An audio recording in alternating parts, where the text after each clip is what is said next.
ఈ నెల 3న సముద్రంలో వేటకు వెళ్లి గల్లంతైన 7 మత్స్యకారులను వారి స్వస్థలాలకు చేర్చేందుకు అధికారులు చర్యలు చేపట్టారు. 23 రోజుల తర్వాత మత్స్యకారులు వస్తుండటంతో వారి కుటుంబ సభ్యులు సంతోషం వ్యక్తం చేస్తున్నారు.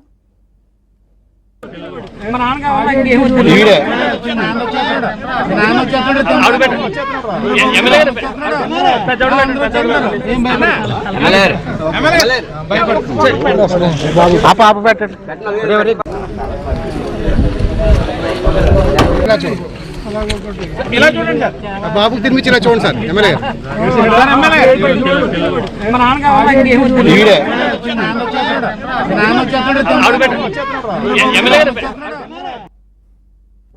దే ఆర్ ఇన్ బోట్ వాళ్ళ యొక్క గేర్ బాక్స్ కావచ్చు, వాళ్ళకి ఇంజిన్ కొంచెం రిపేర్లో ఉంది. సో డ్రిఫ్ట్ అవుతూ వాళ్ళు the reached around west Bengal.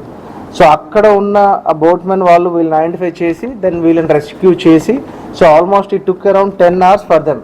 So morning 11 o'clock identify చేసిన తర్వాత వాళ్ళతో మాట్లాడిన తర్వాత వాళ్ళని వీళ్ళ బోట్కి కట్టుకొని వీళ్ళ యొక్క పోర్ట్కి ఫిష్ ల్యాండింగ్ సెంటర్కి తీసుకెళ్ళడానికి దగ్గర ఒక 10 గంటలు పట్టింది.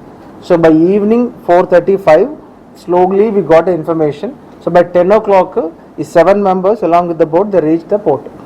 So 7 members కూడా అందరూ హెల్దీగానే ఉన్నారు ఎక్సెప్ట్ 1 బోట్ డ్రైవర్ తాతారావు అని, అతను కొంచెం అనీజీగా ఉన్నాడు. సో ఆల్రెడీ ఆ 7 మెంబర్స్ని కూడా ఇనిషియల్గా అక్కడ మెరైన్ పోలీస్తో పాటు they take them to the hospital. అక్కడ ఉన్న హాస్పిటల్లో అన్ని చెకప్స్ చేసి అన్ని కరెక్ట్గా ఉన్నారా లేదా, డిజోరియంటెడ్గా ఉన్నారా, వాళ్ళ బేసిక్ వైటల్స్ అన్ని కరెక్ట్గా ఉన్నాయా లేదా చెక్ చేయడం జరిగింది.